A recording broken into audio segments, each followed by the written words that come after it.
अस्सलाम वालेकुम एवरीवन। आज हम पढ़ने जा रहे हैं फ़िज़िक्स का लेक्चर यूनिफॉर्म सर्कुलर मोशन। अच्छा दोस्तों, पहले तो मोशन को सर्कुलर मोशन पता चल जाए। सर्कुलर मोशन क्या होती है? ऐसी motion of a body which follow the circular path. जो बॉडी सर्कुलर पाथ को सर्कुलर पाथ को फॉलो करती है उसे सर्कुलर मोशन, उस बॉडी की मोशन को सर्कुलर मोशन कहते हैं। अब बात होती है uniform circular motion. Uniform circular motion is a specific type of circular motion in which the motion of a body following a circular path is at a constant speed.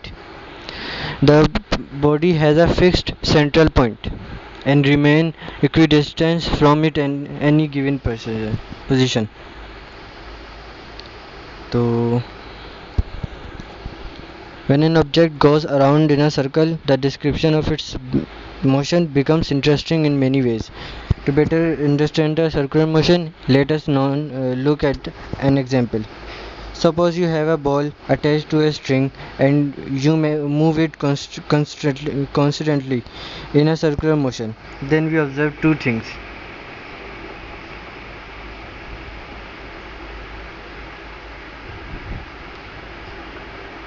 First is the speed of the ball is constant. It traces a circle with a fixed center. At every point of its motion, the ball changes its direction.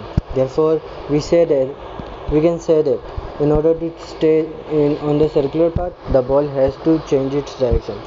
Okay? जब direction change कर रही है velocity, तो इसका मतलब acceleration पैदा होगी, लेकिन एक्सेलरेशन उसकी डायरेक्शन की वजह से पैदा हो रही है। सही है ना? उसकी एक्सेलरेशन वेलोसिटी की डायरेक्शन की वजह से पैदा हो रही है और टुवर्ड्स सेंटर होगी। The centripetal acceleration expression is obtained from analysis of constant speed circular motion और speed circular motion by the use of similar triangles. यहाँ पे हम बात करते हैं, ये सेंटर है, इसके साथ उसके ये रेडियस है। रेडियस जो जितना यहाँ पर है उतना यहाँ पर भी है, ऊपर वाला। तो ये दोनों रेडियस जो है, इनके दरमियान एंगल बन रहा है। ये ट्रायंगल आपको पता होगी, हमने पहले भी पढ़ी है ये। इसी तरह वेलोसिटी के दो कंपोनेंट मिलके एक ट्रायंगल बना रहे। इन दोनों वेलोसिटी के जो डिफरेंस है वो डेल्टा वी है। अब फ़र्ज़ कर लो अगर v1 बराबर हो जाए v2 के, तो वो दोनों बराबर हो जाएंगे डेल्टा वी के। सही है ना? तो यहाँ पे हमने सपोज कर लिया कि r1 = r2। देन अब हम इस दो सिमिलर एंगल, ये जितना एंगल इधर है उतना एंगल इधर भी है।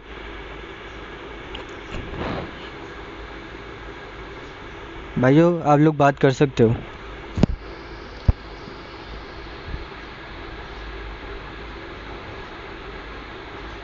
क्या मेरी बातें समझ में आ रही है?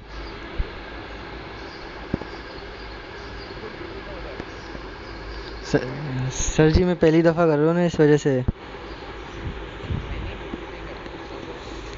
अच्छा, ये जो है, हमने दोनों एक ट्रायंगल्स को इक्वलेट किया, उनके रेशियो को। तो S अपॉन R, यानी ये जो S है इसको डिवाइड कर दिया दोनों के, मतलब ये R1 बराबर होता है R के, क्योंकि ये तो रेडियस है, तो रेडियस तो सेम ही होगा पूरे सर्कल के अंदर। तो ये S अपॉन R बराबर होगा डेल V अपॉन V, क्योंकि V1 बराबर है V2 के। सही है ना? तो अब इधर से अब हम जानते हैं कि वेलोसिटी क्या होती है। S अपॉन डेल्टा टी होती है velocity, delta S upon delta T होती है। सही है? तो इधर से हमने वो वेलोसिटी के डिस्टेंस निकाला, आर्क, तो v डेल्टा टी आया। इसको हमने इधर पुट किया S की जगह, इधर एस की जगह, तो ये बन गया delta v upon delta t is equal to we square, S की जगह वी लिखा तो ये वी स्क्वायर अपॉन आर, यहाँ पे हमने एस की जगह ये इसकी वैल्यू पुट की तो हमारे पास ये आंसर आया। इसको सेंट्रीपिटल एक्सेलरेशन कहते हैं।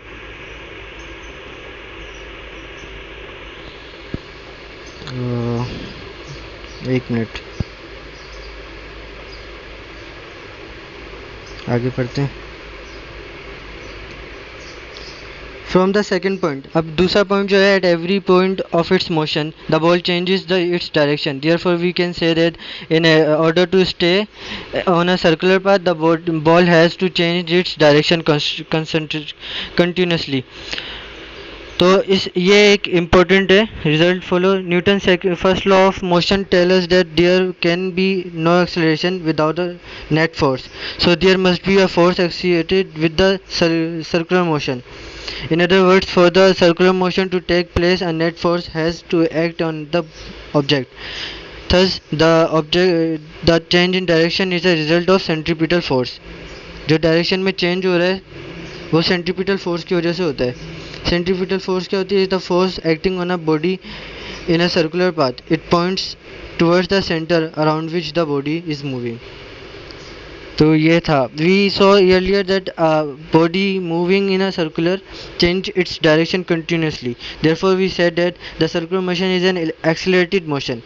From Newton's law, we know that a body can accelerate only when acted by some force. In case of circular motion, this force is centripetal force.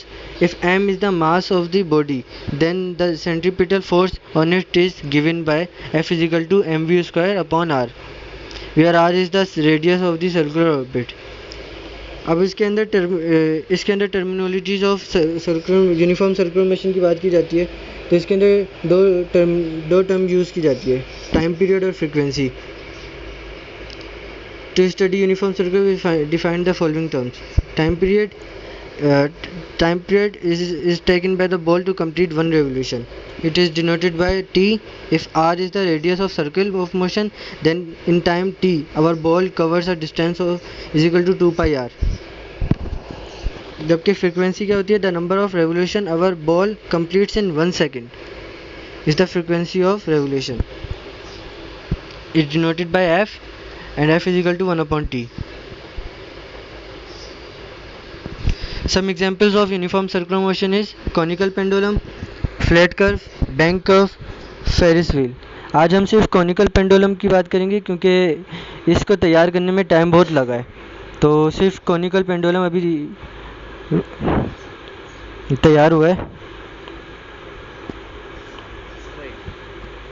मैं आपको दूँ.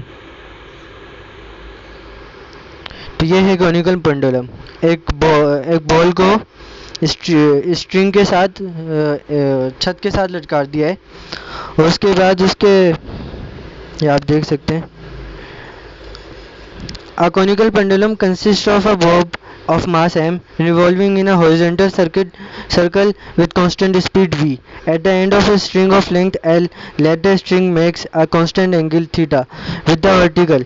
Let h be the depth of the bob below the support. जो h हमने बोला है ये है theta, ये बना रहा है. उसके बाद यहाँ पे इधर f जो है वो टेंशन ऑफ अ स्ट्रिंग है. क्योंकि हम यहाँ पे टाइम पीरियड भी निकाल रहे हैं तो दो टी होते तो मिस अंडरस्टैंडिंग होती, इस वजह से इसको एफ से डिनोट किया गया है. अब ये इसके कंपोनेंट बना दिए गए एफ साइन थीटा, क्योंकि यहाँ पे 90 डिग्री है. एंगल ये रहा, एंगल यहाँ ऊपर लटका मतलब ऊपर छत के साथ है. तो एंगल ये रहा, उसके सामने 90 डिग्री है. तो ये जहाँ h है वो बेस है, उसके सामने परपेंडिकुलर है, और जहाँ l है यानी लेंथ है वो हाइपोटेन्यूस है. तो इस वजह से या f साइन थीटा r की जगह पे और f कोस थीटा इन दोनों में इसको कर दिया है. ये बॉडी का वेट भी है जो डाउनवर्ड है.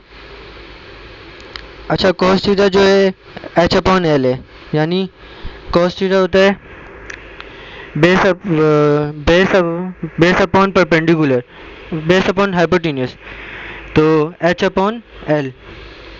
तो यहाँ से हाइट का पता चल गया एल कोस थीटा, यानी जितना यहाँ एंगल होगा उसको कोस से मल्टीप्लाई कर, कोस निकाल के उसको मल्टीप्लाई कर देंगे लेंथ ऑफ ए स्ट्रिंग से। तो यहाँ पे time period of a conical pendulum मालूम करते हैं। ये सारी डिस्क्रिप्शन वही है जो हमने अभी स्टडी की। इसके अलावा ये इसका फ्री बॉडी डायग्राम है। इसके अंदर एक बॉल है, उसके सारे कंपोनेंट हमने दिखाए ताकि ये पता चल जाए कि कौन सी फोर्स निगलेक्ट हो जाएंगी और कौन सी फोर्स एक्ट करेंगी। तो आप देख सकते हैं on the vertical T cos theta minus m g, यानी अगर हम टेंशन है ना ये एफ, तो the tension F in the string can be resolved in two components, horizontal F sin theta and vertical F cos theta. The vertical component F cos theta balance the weight mg of the vehicle, मतलब ये bob. F cos theta is equal to mg.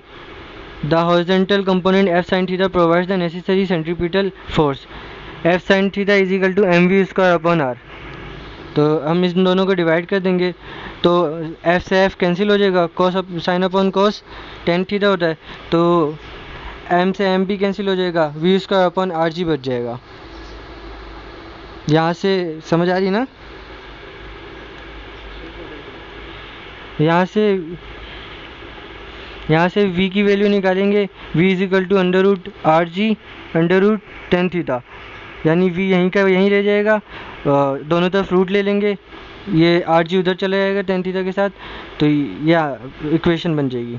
But ये circular motion है, v is equal to r omega, ये हमने पढ़ा है ना पहले कि ये आप सिमिलर, या इसको आप जानते हैं v is equal to r omega.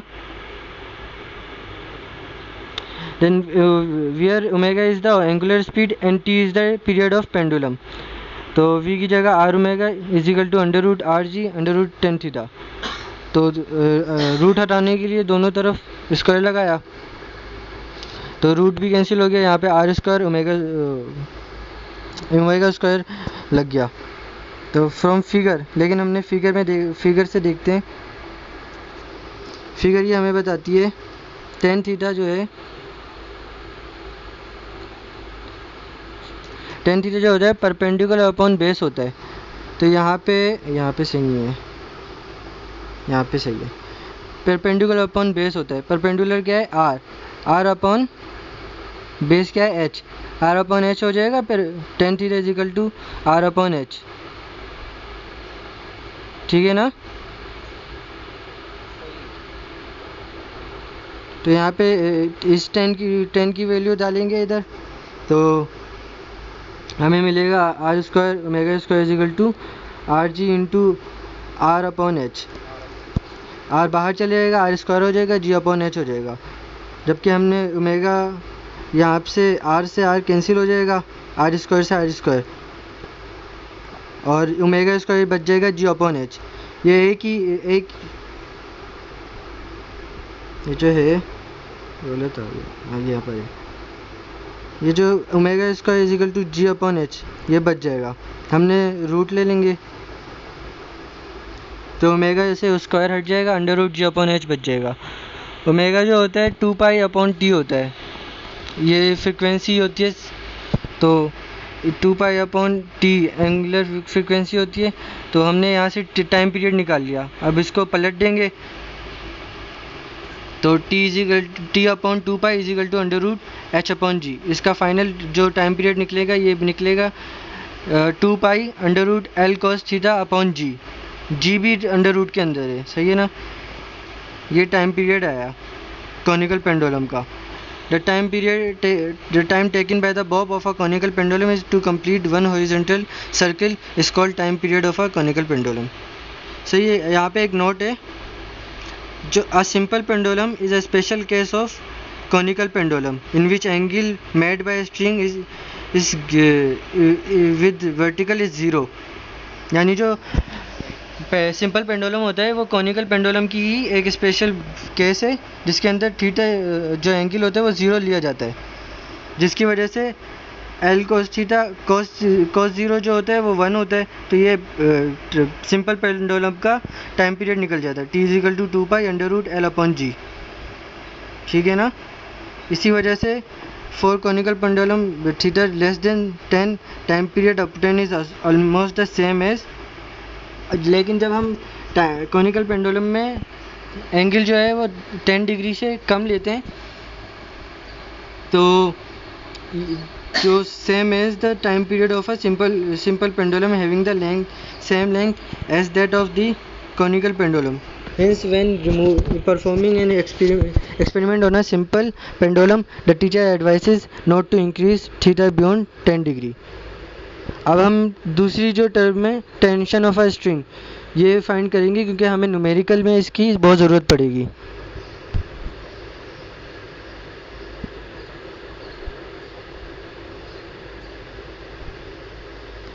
ठीक है। The tension F in the string can be resolved into two components, horizontal F sin theta and vertical F cos theta. The vertical component F cos theta balances the weight of mg of the bob, यहाँ v का लिखा हुआ है और bob है। F cos theta is equal to mg, ये सारा वही है यहाँ तक।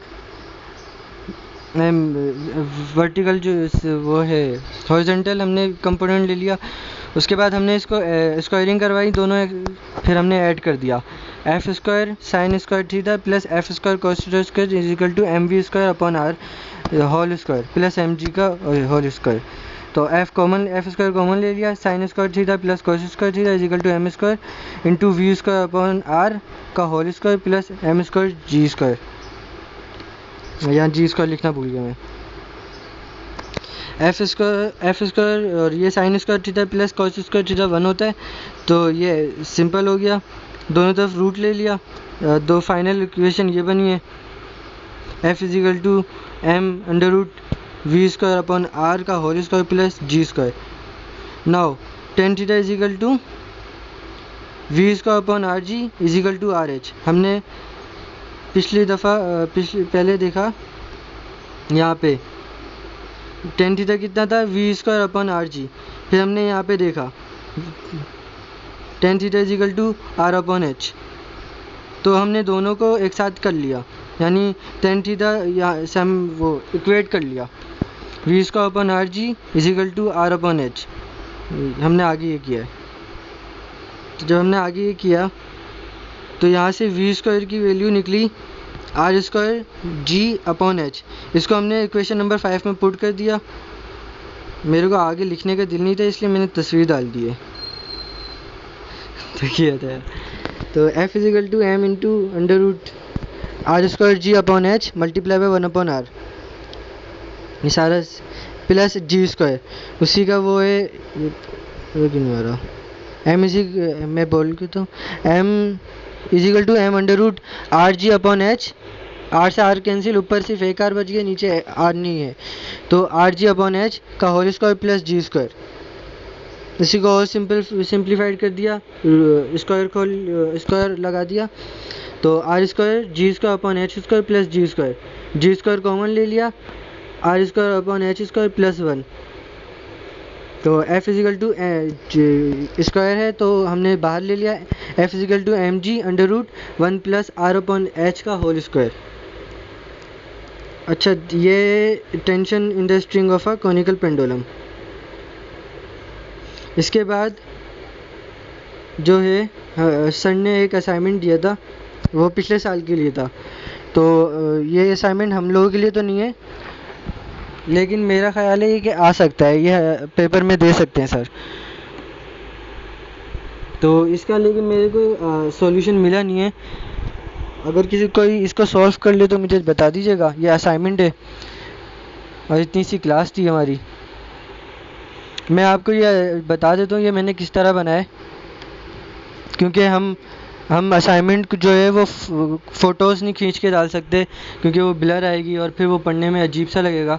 ये ज़्यादा सूटेबल लग सकता है, मतलब ऑनलाइन असाइनमेंट देने के लिए।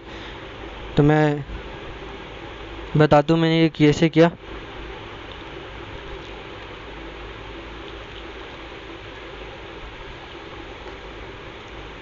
तो मैंने ये गूगल डॉक्स निकाला हुआ है, ये डाउनलोड किया है, इसमें मैं तैयार कर रहा हूँ।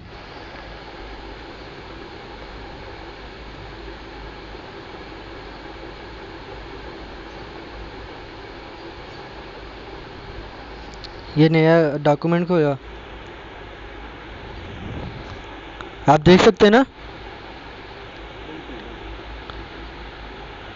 तो इसके अंदर मैंने टाइप किए, ज़्यादातर ये मेरा अपना नहीं लिखा हुआ, ये मैंने इंटरनेट से ही उठाया है।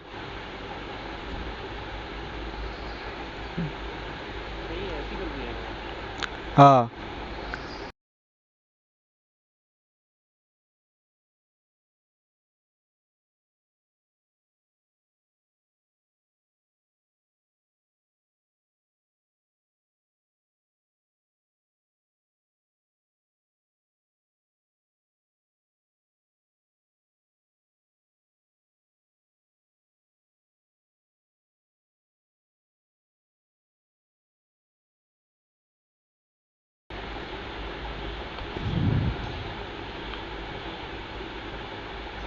ठीक है ना।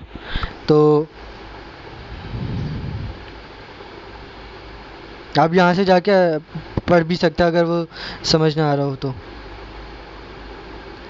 इसमें कुछ न्यूमेरिकल भी सॉल्व हुए हुए आखिर में, ये न्यूमेरिकल्स भी सॉल्व हैं, ये मैंने अभी देखे नहीं, लेकिन आप जाके देख सकते हैं। तो यही थी क्लास, एंड करें।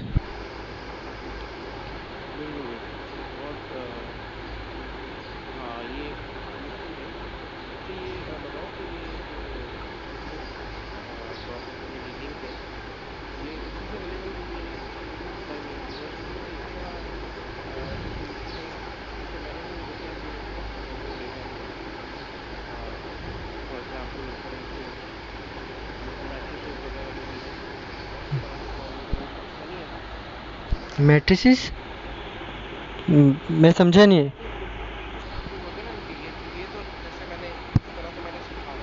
हाँ। हम्म। हम्म। मतलब ये असाइनमेंट,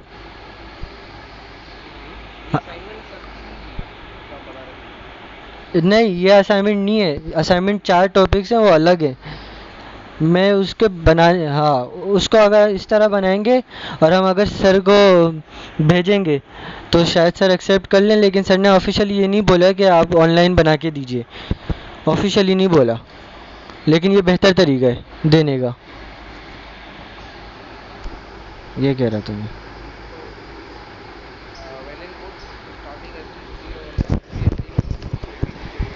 हम्म।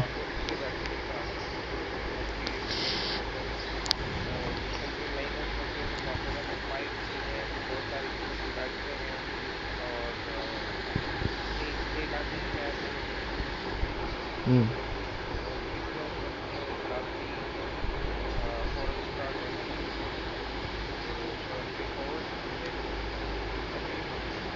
ठीक है। ओके। ओके, अल्लाह। ओके, अल्लाह हाफिज़।